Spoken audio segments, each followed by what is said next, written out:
هنا صوت المنتدى.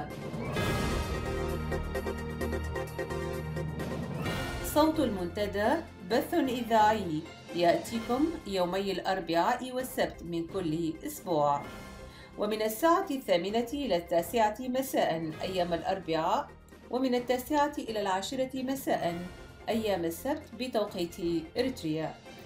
صوت المنتدى على الموجة القصيرة 15245 كيلو هرتز أو 19 متر باند، وعلى مدى 24 ساعة على القمر الصناعي النايلسات على 8 درجات غربا، وعلى تردد 11678 بالاستقطاب الرأسي. صوت المنتدى إعلام مستقل وحوار وطني بناء. صوت المنتدى.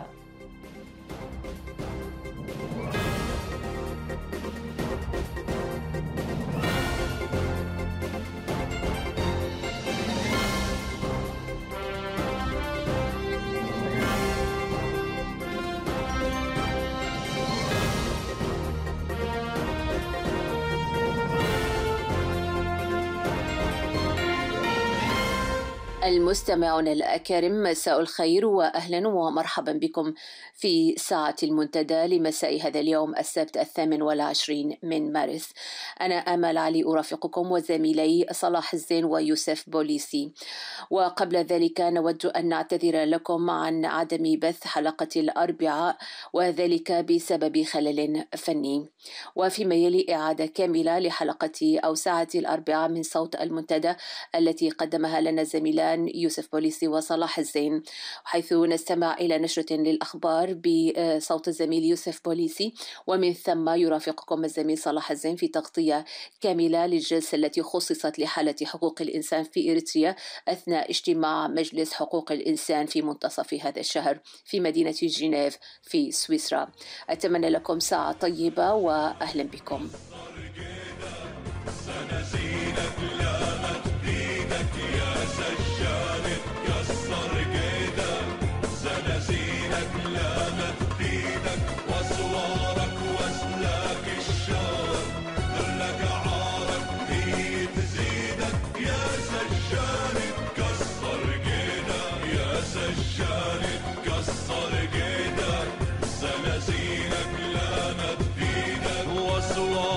واسلاك الشوق ذلك عارك هي تزيدك.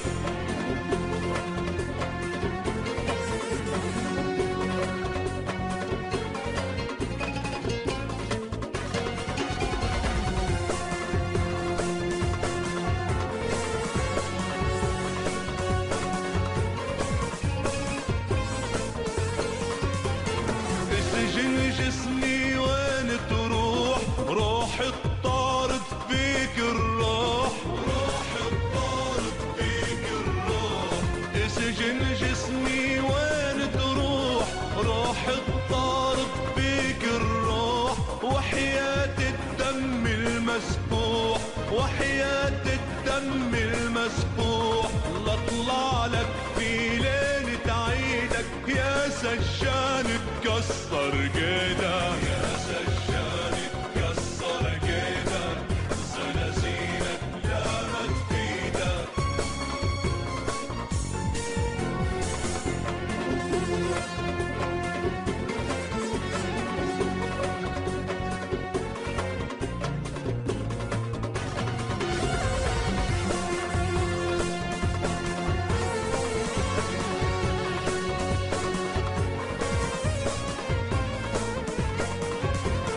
سجاني واهم إن فكر إن عزيمة رح تتكسر، إن عزيمة رح تتكسر. سجاني واهم إن فكر إن عزيمة رح تتكسر. أنا مغروس بخصرك خنجر، أنا مغروس بخصرك خنجر. ما تقدر تخلعني بإيدك يا سجان تكسر جيدك، يا سجان تكسر جيدك. زنازينك لامت فيدك.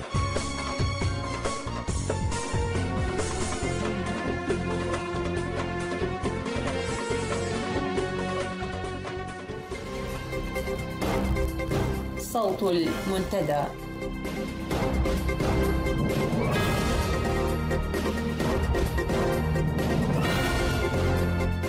أعزائي المستمعين، سعدتم مساء. إليكم بنشرة الأخبار أبدأها كالعادة بأبرز العناوين. تعرض منجم بيشا لأعمال وصفت بتخريبية ووصول جرحى من قوات الدفاع إلى المستشفيات العسكرية. هروب مسؤول كبير من المعارضة الإثيوبية المقيمة في إريتريا إلى إثيوبيا.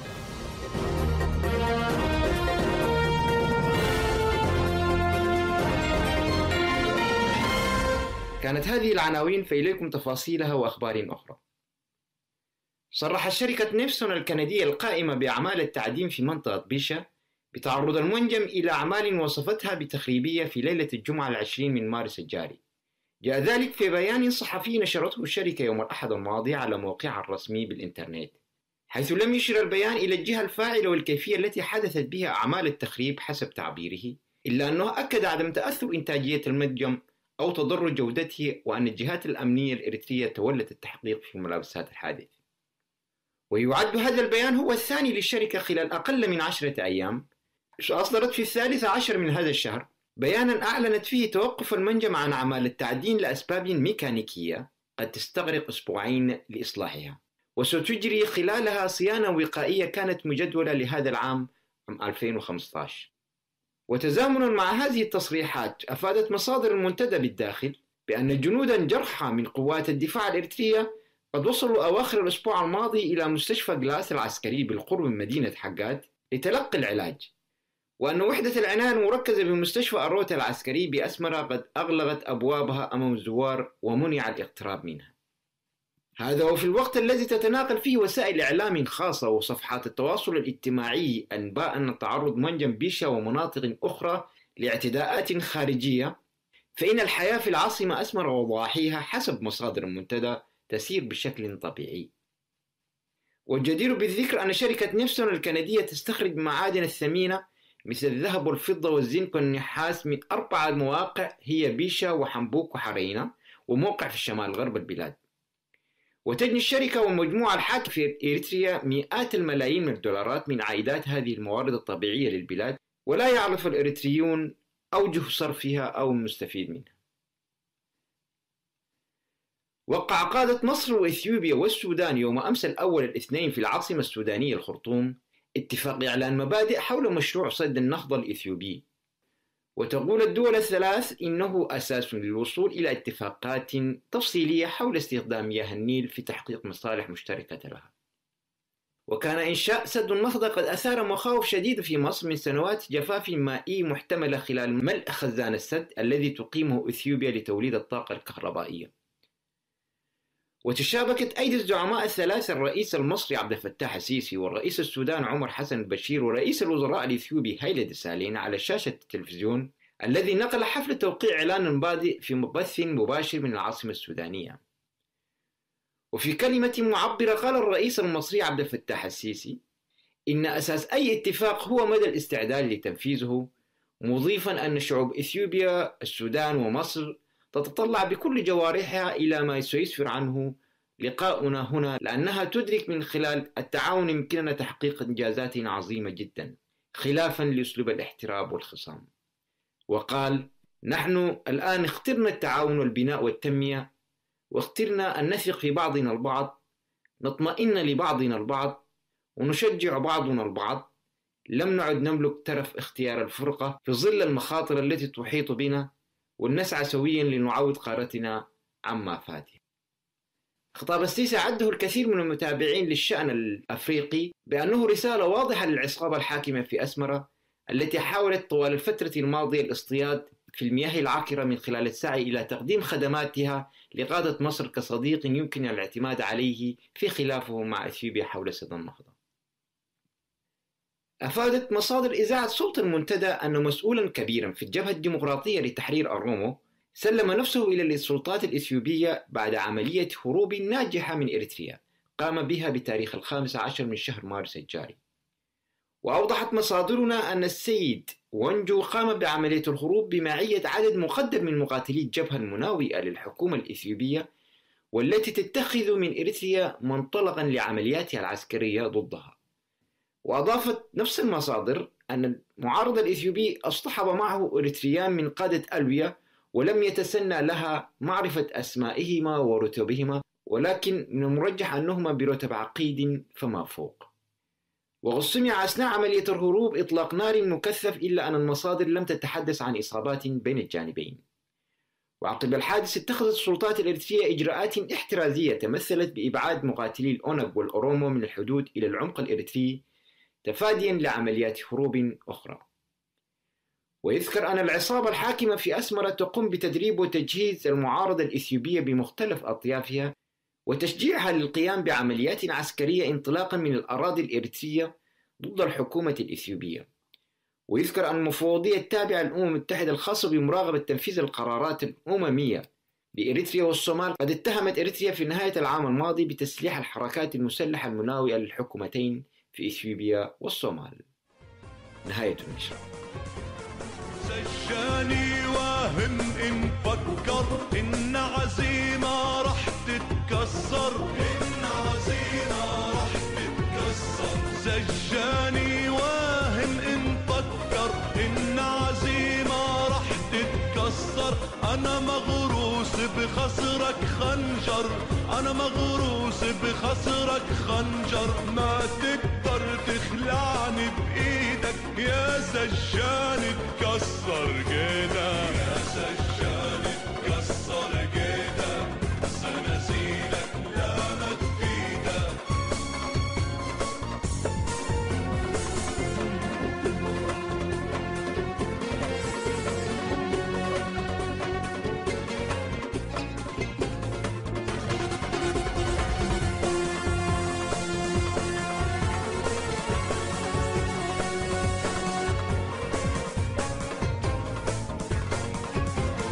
حجب الرمل السجن وأصنع، مقلاع ورشاش ومدفع، مقلاع ورشاش ومدفع.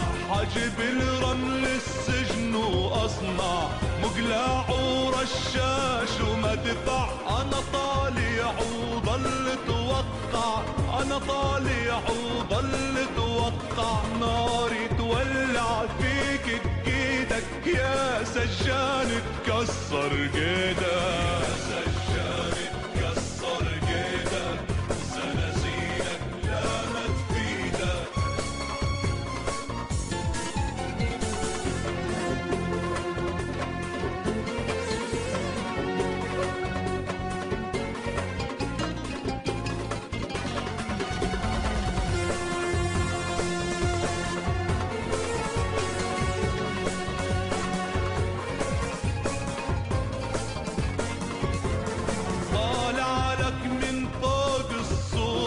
نازل لك من تحت الدور، نازل لك من تحت الدور.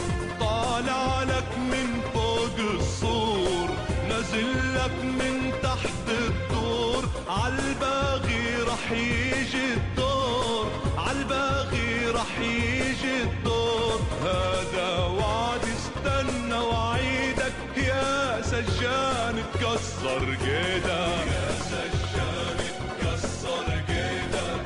سنزيلك لا ما تفيدك.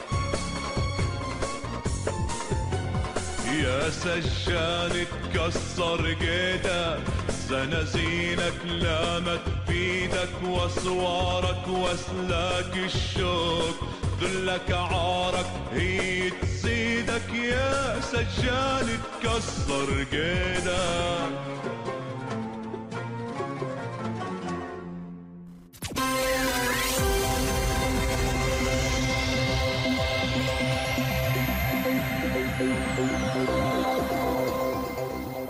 فيما يلي ننقل إليكم جوانب من الاجتماع الدوري 28 لمجلس حقوق الإنسان التابع لهيئة الأمم المتحدة المنعقد بمدينة جنيف السويسرية يوم الاثنين الماضي 16 من مارس الجاري، والذي خصص جلسته 30 للاستماع إلى التقرير الشفهي الذي قدمته لجنة التحقيق في حالة حقوق الإنسان في إريتريا، والتي أنشئت في يونيو من العام الماضي لتقصي ورصد حالات انتهاكات حقوق الإنسان التي تمارسها عصابة أسمرة في حق المواطن الإريتري. وسنذيع أصل المداخلات بعد ترجمة أهم ما ورد فيها.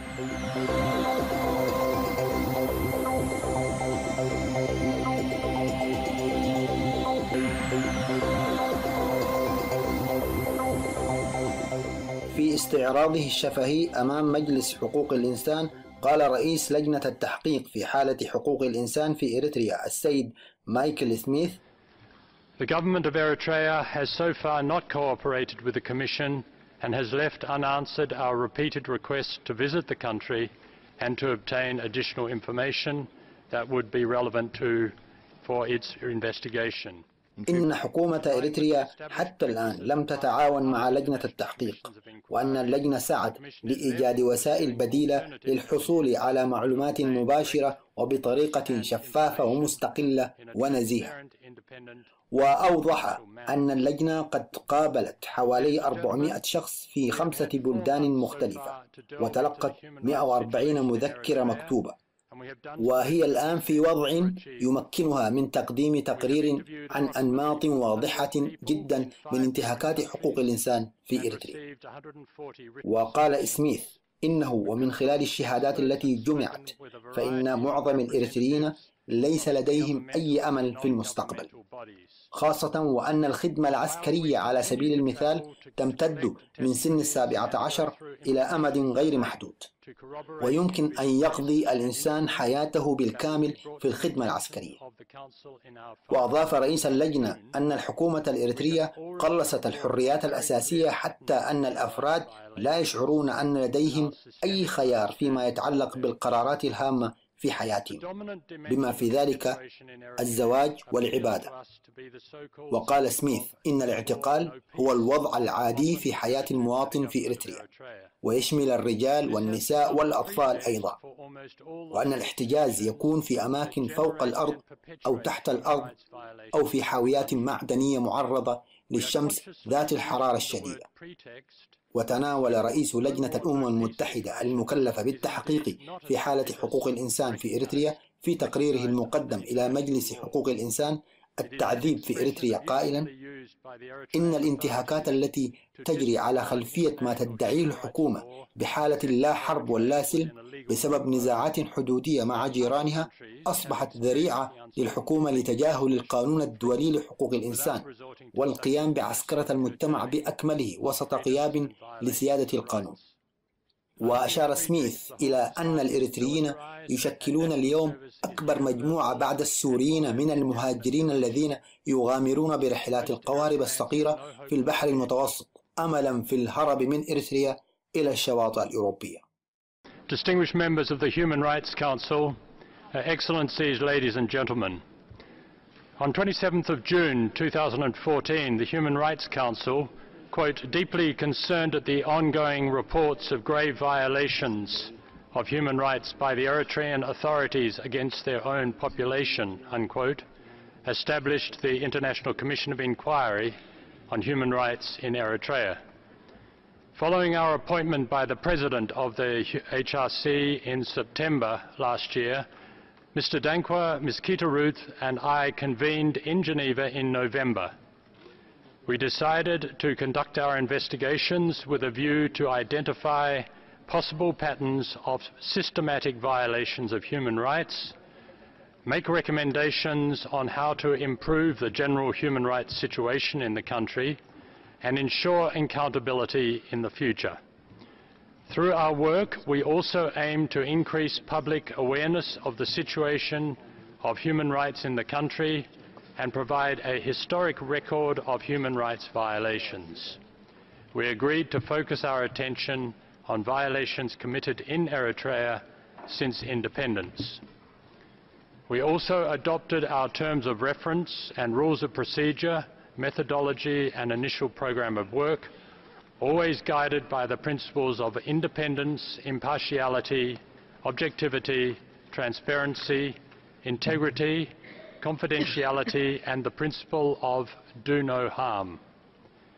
Conforming to the practice of other commissions of inquiry, we decided to base our findings on a, quote, reasonable grounds to believe, unquote, standard of proof. The government of Eritrea has so far not cooperated with the Commission and has left unanswered our repeated requests to visit the country and to obtain additional information that would be relevant for its investigation. In line with the established practices applied by other international commissions of inquiry, the Commission is therefore pursuing alternative avenues to obtain direct and first-hand information in a transparent, independent and impartial manner. Ladies and gentlemen, we have had 4 months so far to delve into the human rights situation in Eritrea, and we have done so to an extent never achieved before.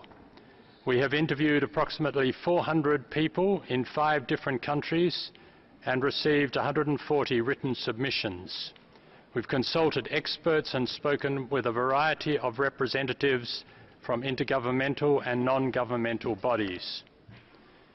While we continue to travel to collect testimonies and to go through information gathered to corroborate individual cases and incidents that will be brought to the attention of the Council in our final report in June, we can already report on very clear patterns of human rights violations and our systemic understanding of them. The dominant dimension of the situation in Eritrea appears to us to be the so-called state of no war, no peace, often referred to by the government of Eritrea. This has become the pretext for almost all the state's actions that generate and perpetuate human rights violations in the country. We are consciously using the word pretext. The so-called no war, no peace situation is indeed not a status recognized under international law. It is an expression abusively used by the Eritrean authorities to disregard international human rights law as if Eritrea was in a legal limbo, while other countries have experienced the uncertainty linked to international conflicts without resorting to such drastic curtailing of freedoms and violations of rights. Under this pretext, the whole society is militarized and national service is universal and of an indefinite duration.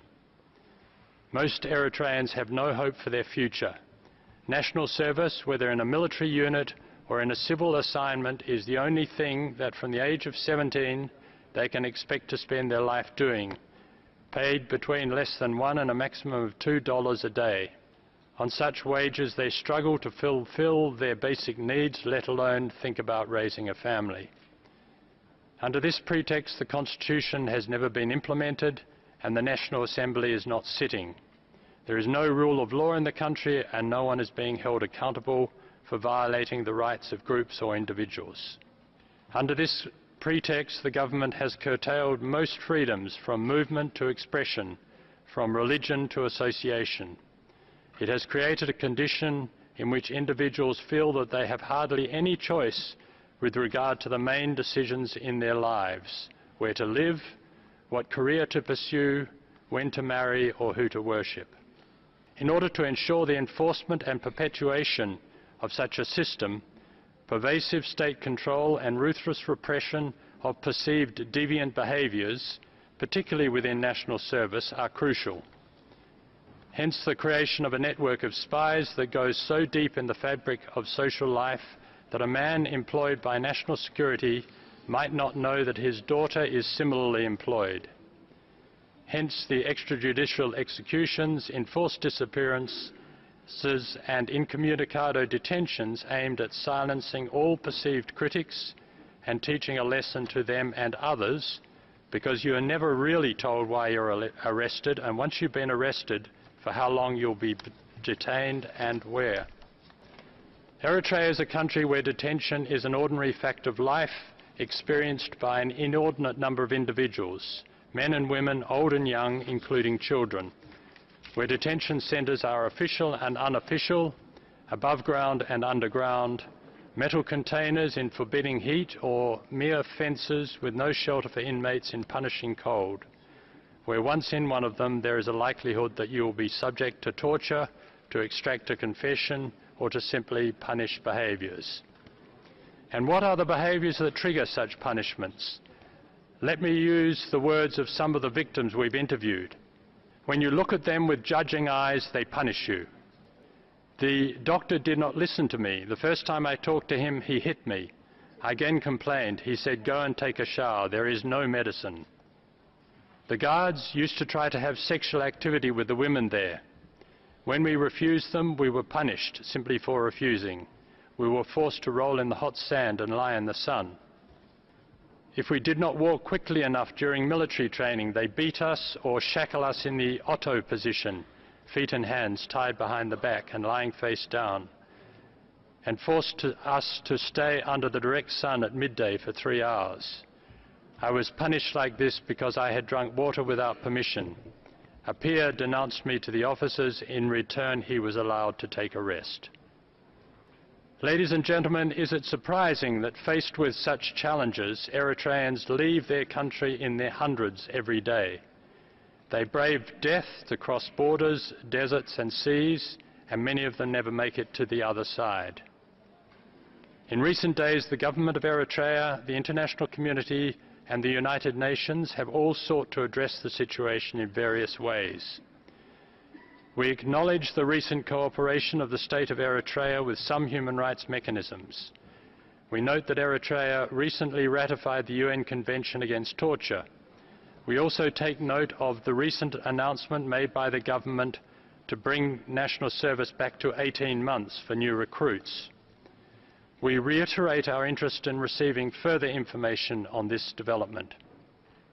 We would like to encourage the Eritrean government to consistently follow up on its engagements with real change on the ground.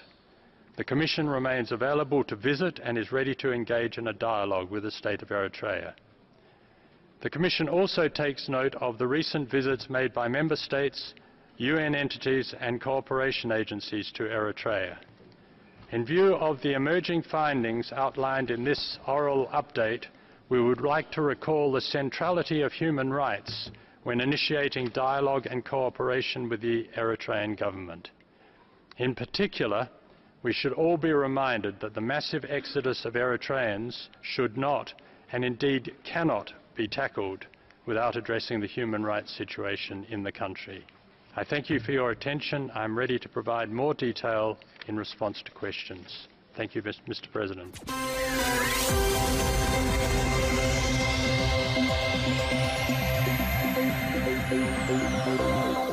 ممثل النظام الحاكم في المجلس كرر في معرض رده نفس الحجج التي ساقها في يونيو من العام الماضي حول أسباب رفض حكومته للتقرير الذي قدمه رئيس لجنة التحقيق في مسألة حقوق الإنسان في إريتريا. ثم جاء دور مداخلات أعضاء مجلس حقوق الإنسان، وكان أولهم ممثل الاتحاد الأوروبي بالمجلس. As part of our interactive dialogue, I would now like to countries to take the floor. The first speaker is European Union.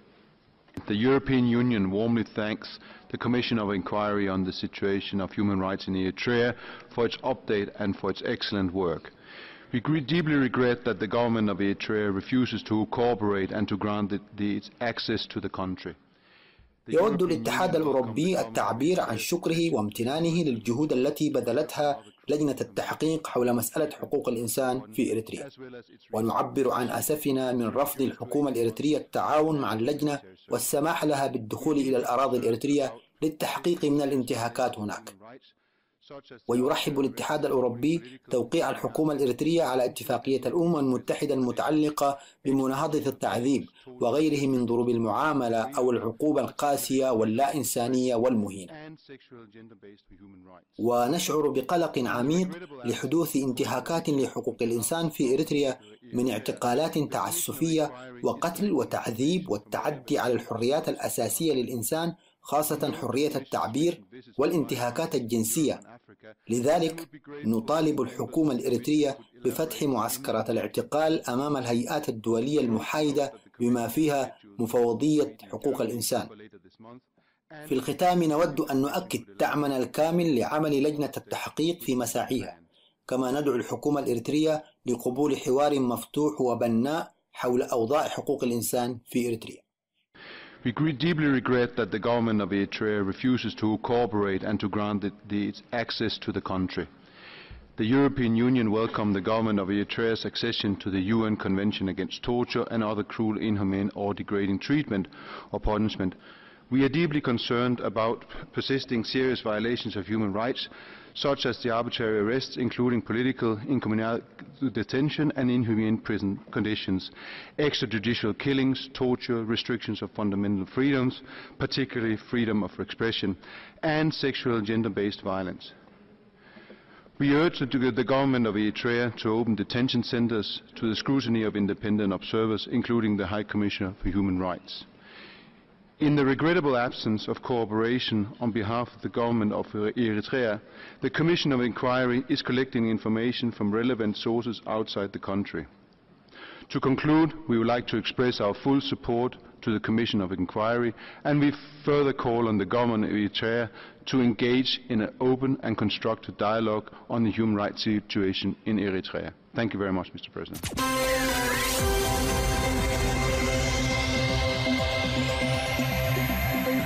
أما ممثل الولايات المتحدة في المجلس، The United States thanks the Commission of Inquiry for its update and expresses تعبر الولايات المتحدة الأمريكية عن شكرها وتقديرها للجنة التحقيق للجهود التي بذلتها في تقديم تقرير شامل حول أوضاع حقوق الإنسان في إريتريا.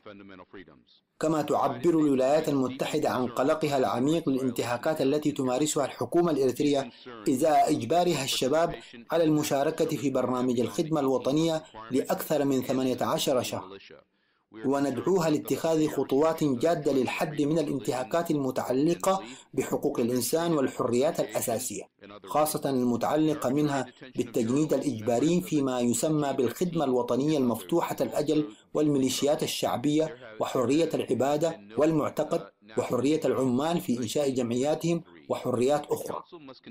كما نشعر بالقلق من الاعتقالات التعسفية التي طالت العديد من الصحفيين والنشطاء السياسيين من ضمنهم مجموعة 15 وآخرين يعانون من الاعتقال. ونلفت نظركم إلى أن البلاد لم تجري بها انتخابات وطنية منذ العام 1993، وعلى المجلس أن يدعم الإريتريين لتطوير قدراتهم حتى يتمتعوا بكل الحقوق المنصوص عليها في كل الاتفاقيات الأممية. وندعو الحكومة الإريترية للتعاون مع المجتمع الدولي ومن ضمنهم هذه اللجنة والسماح لها ولأعضائها بزيارة البلاد في أسرع الآجال، كما نطالب كل الدول الأعضاء بالتعاون الإيجابي معها وتقديم التسهيلات اللازمة لها. الشعب الإريتري يستحق حكومة تحترم وتدافع عن القانون، وينبغي أن يكون قادرا على اختيار الحكومة التي تدير شؤونه عبر انتخابات حرة ونزيهة. وتقف الحكومة الأمريكية مع الشعب الإريتري في سعيه لتحقيق هذه الأهداف، وعلى المفوضين والمجتمع الدولي أن يقدموا دعمهم وتعاونهم للجنة التحقيق. We continue to urge the government of the state of Eritrea to take comprehensive steps to respect human rights and fundamental freedoms. The United States remains deeply concerned by human rights violations in Eritrea. These concerns include forced participation in the National Service Program beyond the 18-month requirement and in the civilian militia. We are concerned about the severe restrictions on enjoyment of freedom of religion and belief, workers' freedom of association, and other rights. The arbitrary detention of journalists, members of the G15, and others is also deeply troubling. There have been no national elections since 1993. The Council must continue to focus on improving Eritreans' ability to enjoy the rights reflected in the Universal Declaration of Human Rights. We encourage the Eritrean government to cooperate with the international community, including this Commission of Inquiry. This includes allowing the Commission members to visit the country. We also encourage other countries to respond positively to visit requests from the Commission of Inquiry. The people of Eritrea deserve a government that respects and protects the rule of law. They should be able to choose their government through free and fair elections. The United States stands firmly with the Eritrean people in pursuit of these goals. Commissioners, what cooperation from the international community would be most helpful to the Commission of Inquiry in preparing its report? Thank you, Mr. President.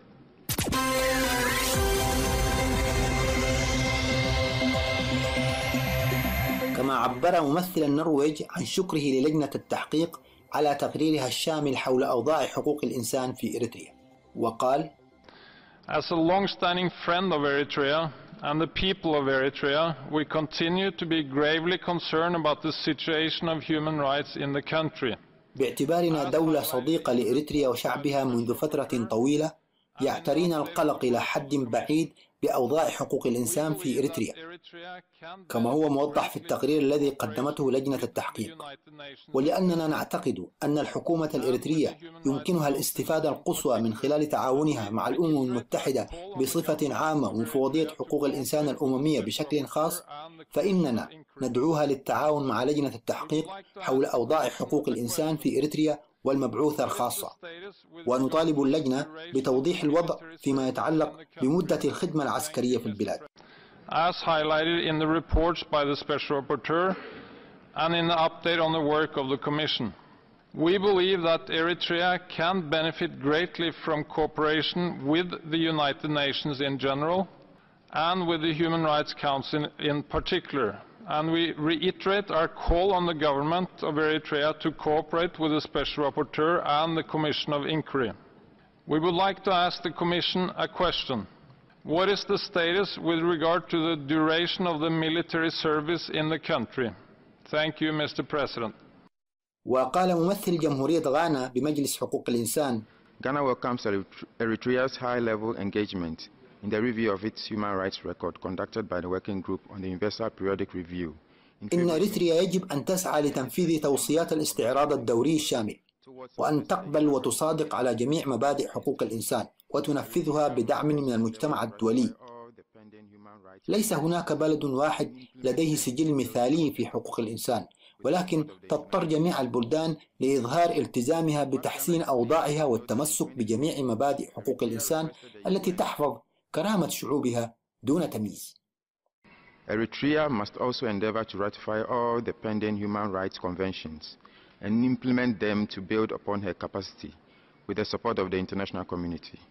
Mr. President, while Ghana is pleased to note that in 2012, Eritrea requested the UN High Commissioner for Human Rights to deploy a high-level mission to the country, Ghana urges the government of Eritrea to continue to work and cooperate fully with the Human Rights Council and the Special Rapporteur to ascertain the human rights situation in the country. We emphasize our belief that no country is perfect with the human rights obligations. However, all countries are obliged to demonstrate her commitment to improve upon her capacity to address any identified challenges and to uphold all the human rights and dignity of her people without exception.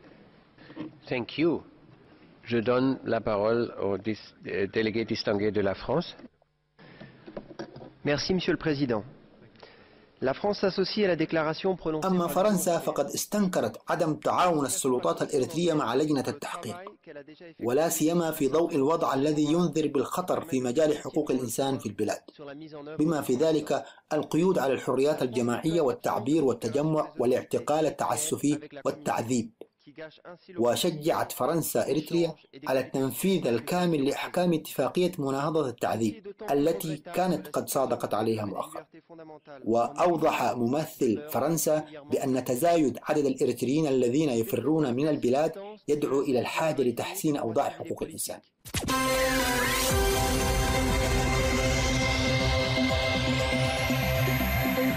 ومن جهتها شاركت أستراليا خيبة الأمل مع لجنة التحقيق حول عدم تعاون إريتريا، وحثت إريتريا للتعامل مع ذلك. We share the disappointment of the Commission that it hasn't been permitted to visit Eritrea and that the cooperation of the authorities in Eritrea has not been forthcoming. وعبرت عن شعورها بقلق بالغ إزاء الانتهاكات المنهجية لحقوق الإنسان في إريتريا، بما في ذلك عمليات القتل خارج نطاق القضاء والتعذيب والخدمة العسكرية الإجبارية والانتقام ضد أفراد الأسرة من الناس الذين تهربوا من الخدمة العسكرية.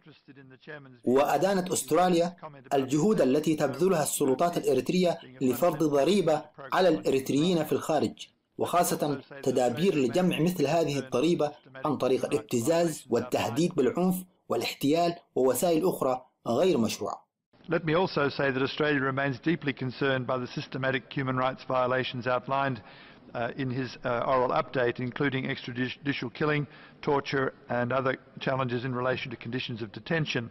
We're also concerned, like other delegations, about compulsory military service and the reported use of conscripts for forced labour, and by reports of reprisals against family members of people who evade military services. We're also concerned about efforts by the government in Eritrea to impose a tax on the Eritrean diaspora, particularly measures to collect such a tax by way of extortion, threats of violence, fraud and other illicit means. In conclusion, let me say, Mr. President, that we'd like to urge Eritrea to engage with the Commission of Inquiry, which we fully support, and to allow it access to Eritrea in order to fulfil the mandate given to it by the Human Rights Council.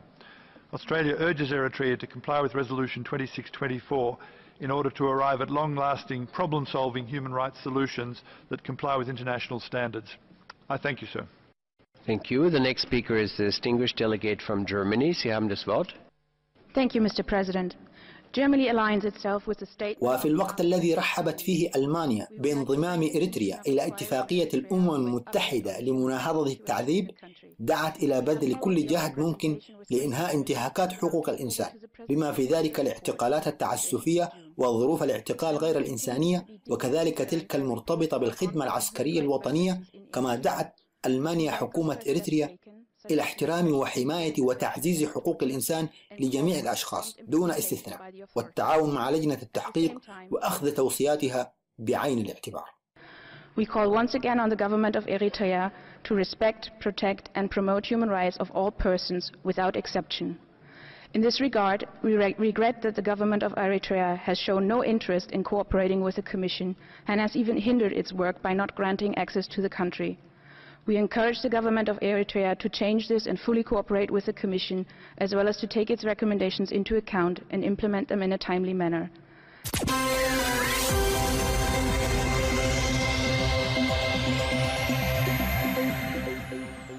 At the outset, Djibouti would like to express its deepest appreciation to the Commission of Inquiry on the Human Rights Situation in Eritrea for its oral update. We would like to commend من جهتها أثنت جيبوتي العمل الذي قامت به لجنة التحقيق، وأعربت عن أسفها لكون حكومة إريتريا استمرت في عرقلة العمل الهام للجنة من خلال عدم التعاون وعدم تقديم أي استجابة لطلب اللجنة لزيارة إريتريا.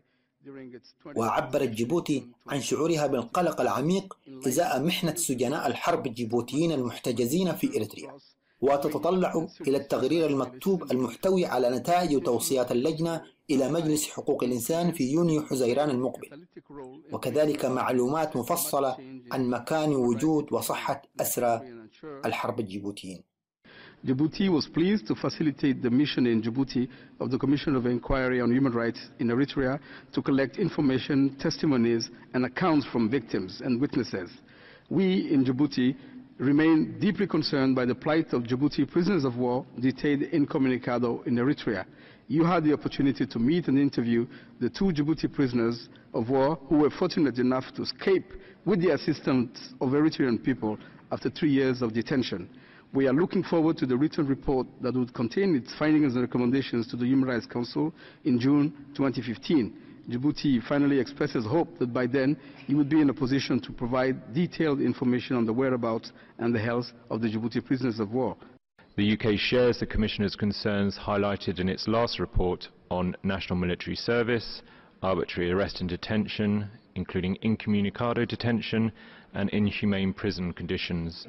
وشاطرت المملكة المتحدة الاهتمام والقضايا التي أثارتها لجنة التحقيق، وتساءلت عن آخر الخطوات المتخذة من قبل إريتريا بعد التصديق على اتفاقية مناهضة التعذيب، والدعم الذي أعربت عنه للنداء الداعي إلى فرض حظر عالمي على عقوبة الإعدام. وأعربت المملكة المتحدة عن خيبة أملها من رفض إريتريا الاعتراف بولاية المقرر الخاص المعني بحالة حقوق الإنسان في هذا البلد، ودعتها إلى الوفاء بالتزاماتها والتعاون الكامل مع منظومة حقوق الإنسان، بما في ذلك المقرر الخاص ولجنة التحقيق الأممية. The UK expresses its disappointment that Eritrea continues to reject the mandate of the UN Special Rapporteur on the human rights situation in Eritrea and to deny the Commission all access and cooperation. This imposes an additional unnecessary burden to collate evidence inside Eritrea. We call on the government of Eritrea to honour its commitment to international human rights obligations and to cooperate fully with the whole UN human rights system, including the Special Rapporteur and the Commission of Inquiry. Thank you, Mr. President. La Suisse remercie les membres de la commission d'enquête sur l'Érythrée pour leur rapport oral. وقالت سويسرا إنها لا تزال قلقة إزاء عمليات الإعدام خارج نطاق القضاء والاختفاء القسري وأعمال السخرة والمدة غير المحددة للخدمة العسكرية في إريتريا. وقالت إنه لأمر ضروري تحقيق العدالة في مرتكبي انتهاكات حقوق الإنسان، وكانت هذه من المسؤوليات الأساسية التي تقع على عاتق الحكومة، وأن لجنة التحقيق لديها الخبراء القادرين على دعم مثل هكذا عملية، وسيكون تعاون إريتريا مع اللجنة مفيدا للجميع.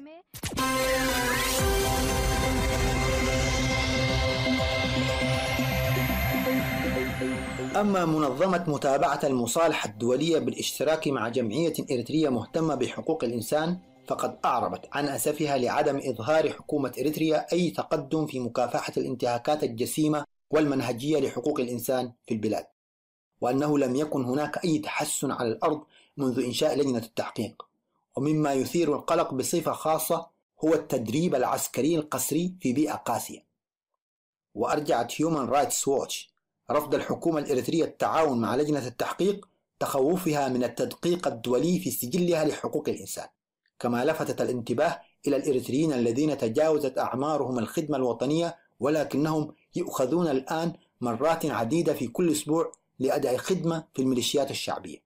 ودعت Human Rights Watch جميع الحكومات المجاورة للتعاون مع لجنة التحقيق الأممية. وقالت جمعية حقوقية تعرف بالمادة 19 أن لجنة التحقيق تعتبر آلية ضرورية نظرا لانتهاكات حقوق الإنسان المرتكبة في إريتريا مع الإفلات من العقاب، بما في ذلك انتهاكات لحرية التعبير. فقد تم اعتقال 69 صحفيا إريتريا دون محاكمة عادلة بسبب ممارستهم لحقهم في حرية التعبير منذ عام 2001، وتوفي على الأقل 8 منهم في مواقع حجز. تم هندسة القوانين المحلية في إريتريا لمنح النظام القائمة الشرعية لسحق أي بوادر معارضة، وغالبا تحت ذريعة حالة الطوارئ التي لا نهاية لها. أما منظمة العفو الدولية فقد أشارت إلى اعتقال آلاف الأشخاص تعسفيا في إريتريا في ظروف قاسية من دون تهمة أو محاكمة بسبب ممارستهم لحقوقهم في حرية الرأي والتعبير وحرية الفكر والوجدان والدين والمعتقد، وفي محاولات الفرار من الخدمة العسكرية غير المحددة والفرار من القمع. كما حاول يائسا مرة أخرى مندوب النظام للرد على السيل من الإدانات، والذي يعتبر بإجماع المجلس باستثناء من شذوا مثل مندوبي الصين والسودان لأسباب لا تخفى على السامع الحصيف. وكانت مداخلة مندوب العصابة بعيدة كل البعد عن ما ورد في تقرير اللجنة الشفهي، حيث اضطر رئيس الجلسة لمقاطعته وطلب إنهاء حديثه بعد تجاوزه المدة المحددة له للحديث. And this, in the above perspective, it doesn't go without saying that the Council has not addressed our concerns particularly. Kindly come to a close for reasons of equal treatment of countries concerned. Okay. Just, if I could finish this point. Okay, finish the sentence. In this perspective, it doesn't go without saying that the Council has not.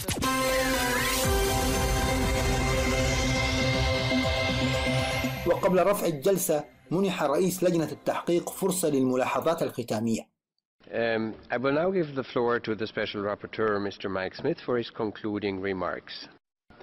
There are a number of questions. First of all, can I thank everyone who has spoken in this interactive dialogue. حيث أجاب مايك سميث على الأسئلة حول التحديات الخاصة التي واجهتها اللجنة أثناء زيارتها للدول التي تضم أعدادا كبيرة من الإريتريين، وكيفية جمع الشهادات الشخصية التي يدلي بها الإريتريون من أجل معرفة ما يجري في إريتريا. وأوضح بأنه سيتم إجراء المزيد من الزيارات إلى دول أخرى خلال الشهرين المقبلين قبل الانتهاء من صياغة التقرير. أما بالنسبة لمسألة وضع حد لنهاية الخدمة العسكرية فاللجنة لم تتمكن من جمع أي معلومات عن هذه القضية. وتحرك الحكومة نحو تحديد الخدمة العسكرية تطورا مرحبا به. ولكن لا يزال عليها تأكيد ذلك فعلا. وتعتقد اللجنة أن بإمكانها إعداد تقرير موثوق حتى وإن لم يسمح لها بزيارة إريتريا، ولكن تفضل زيارة البلاد والتحدث مع الناس على الأرض. وأشار إلى عزم اللجنة في الشهر القادم بزيارة السويد وألمانيا والولايات المتحدة. أما فيما يتعلق بوضع المرأة الإريترية فقال إنها متأثرة سلبا وبشكل أكثر عمقا من الخدمة الوطنية، فضلا عن الأطفال من خلال آثار فترات الخدمة العسكرية إلى أجل غير مسمى أو بسبب تغييب أعداد كبيرة من الرجال ولاة وعائلي الأسر في السجون.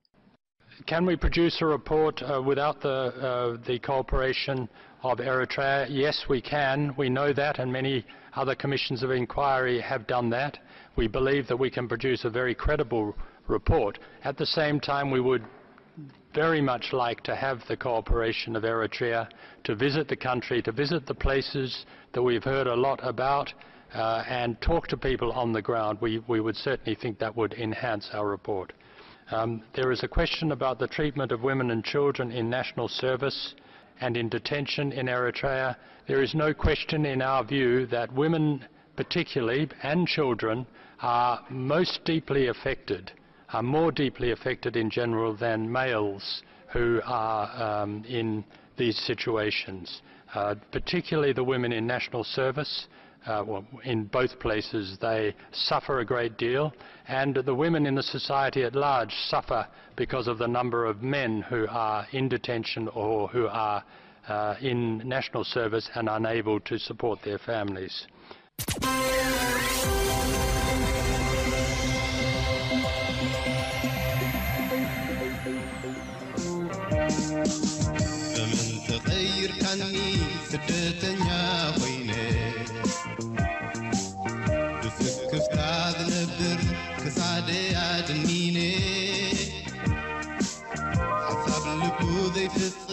سنف مستمثلي نتقود نبر عسك يمكن قتلي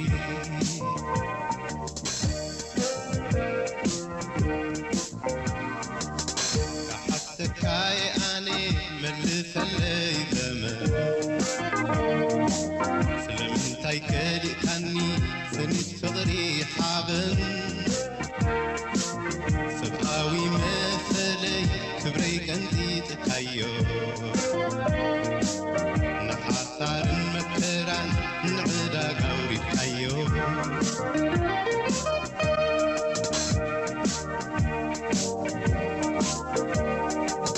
مريد كم بيناتو عطرينو غيرك رميتو ذي بلو أي مرت أي مرت أي مرت أي مرت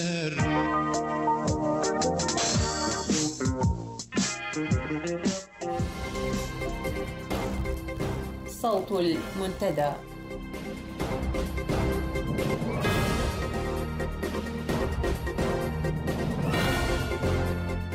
أعزائي المستمعين، سعدتم مساء. إليكم بنشرة الأخبار أبدأها كالعادة بأبرز العناوين. تعرض منجم بيشا لأعمال وصفت بتخريبية ووصول جرحى من قوات الدفاع إلى المستشفيات العسكرية. هروب مسؤول كبير من المعارضة الإثيوبية المقيمة في إريتريا إلى إثيوبيا.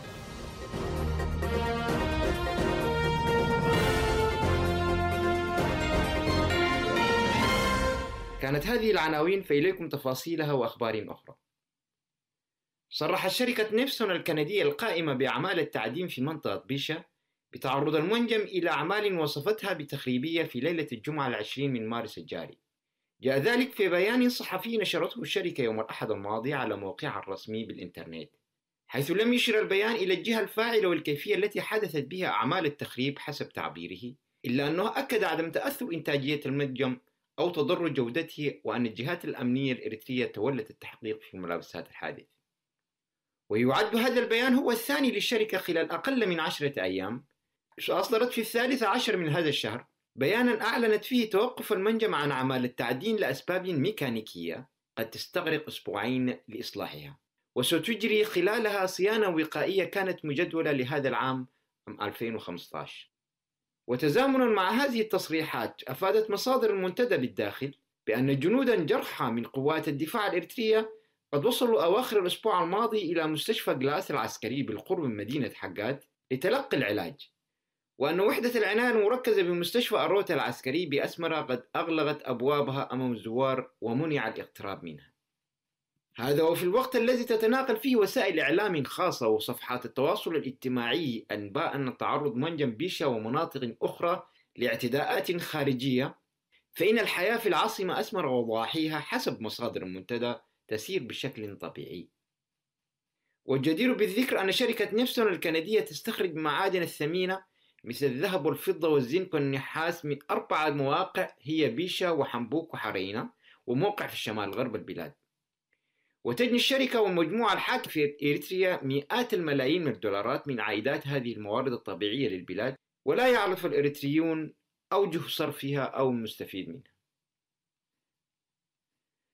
وقع قادة مصر وإثيوبيا والسودان يوم أمس الأول الاثنين في العاصمة السودانية الخرطوم اتفاق إعلان مبادئ حول مشروع سد النهضة الإثيوبي. وتقول الدول الثلاث إنه أساس للوصول إلى اتفاقات تفصيلية حول استخدام مياه النيل في تحقيق مصالح مشتركة لها. وكان إنشاء سد النهضة قد أثار مخاوف شديدة في مصر من سنوات جفاف مائي محتملة خلال ملء خزان السد الذي تقيمه إثيوبيا لتوليد الطاقة الكهربائية. وتشابكت أيدي الزعماء الثلاثة الرئيس المصري عبد الفتاح السيسي والرئيس السودان عمر حسن البشير ورئيس الوزراء الإثيوبي هايلي ديسالين على شاشة التلفزيون الذي نقل حفل توقيع إعلان مبادئ في بث مباشر من العاصمة السودانية. وفي كلمة معبرة قال الرئيس المصري عبد الفتاح السيسي إن أساس أي اتفاق هو مدى الاستعداد لتنفيذه، مضيفا أن شعوب إثيوبيا السودان ومصر تتطلع بكل جوارحها إلى ما سيسفر عنه لقاؤنا هنا، لأنها تدرك من خلال التعاون يمكننا تحقيق إنجازات عظيمة جدا خلافا لأسلوب الاحتراب والخصام. وقال: نحن الآن اخترنا التعاون والبناء والتنمية، واخترنا أن نثق في بعضنا البعض، نطمئن لبعضنا البعض، ونشجع بعضنا البعض. لم نعد نملك ترف اختيار الفرقة في ظل المخاطر التي تحيط بنا، ونسعى سويا لنعوض قارتنا عما فاتها. خطاب السيسي عده الكثير من المتابعين للشأن الأفريقي بأنه رسالة واضحة للعصابة الحاكمة في أسمرة التي حاولت طوال الفترة الماضية الاصطياد في المياه العاكرة من خلال السعي إلى تقديم خدماتها لقادة مصر كصديق يمكن الاعتماد عليه في خلافه مع إثيوبيا حول سد النهضة. أفادت مصادر إذاعة صوت المنتدى أن مسؤولا كبيرا في الجبهة الديمقراطية لتحرير أرومو سلم نفسه إلى السلطات الإثيوبية بعد عملية هروب ناجحة من إريتريا قام بها بتاريخ 15 من شهر مارس الجاري. وأوضحت مصادرنا أن السيد وانجو قام بعملية الهروب بمعية عدد مقدر من مقاتلي الجبهة المناوئة للحكومة الإثيوبية، والتي تتخذ من إريتريا منطلقا لعملياتها العسكرية ضدها. وأضافت نفس المصادر أن المعارض الإثيوبي اصطحب معه إريتريان من قادة ألوية ولم يتسنى لها معرفة أسمائهما ورتبهما، ولكن من المرجح أنهما برتب عقيد فما فوق. وقد سمع أثناء عملية الهروب إطلاق نار مكثف، إلا أن المصادر لم تتحدث عن إصابات بين الجانبين. وعقب الحادث اتخذت السلطات الإريترية إجراءات احترازية تمثلت بإبعاد مقاتلي الأونغ والأورومو من الحدود إلى العمق الإريتري تفاديا لعمليات هروب أخرى. ويذكر أن العصابة الحاكمة في أسمرة تقوم بتدريب وتجهيز المعارضة الإثيوبية بمختلف أطيافها وتشجيعها للقيام بعمليات عسكرية انطلاقا من الأراضي الإريترية ضد الحكومة الإثيوبية. ويذكر أن المفوضية التابعة للأمم المتحدة الخاصة بمراقبة تنفيذ القرارات الأممية لإريتريا والصومال قد اتهمت إريتريا في نهاية العام الماضي بتسليح الحركات المسلحة المناوئة للحكومتين في إثيوبيا والصومال. صوت المنتدى.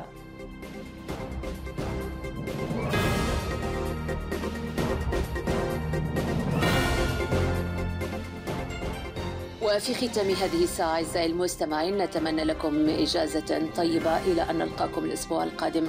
لكم تحياتي وتحيات زملائي وإلى اللقاء.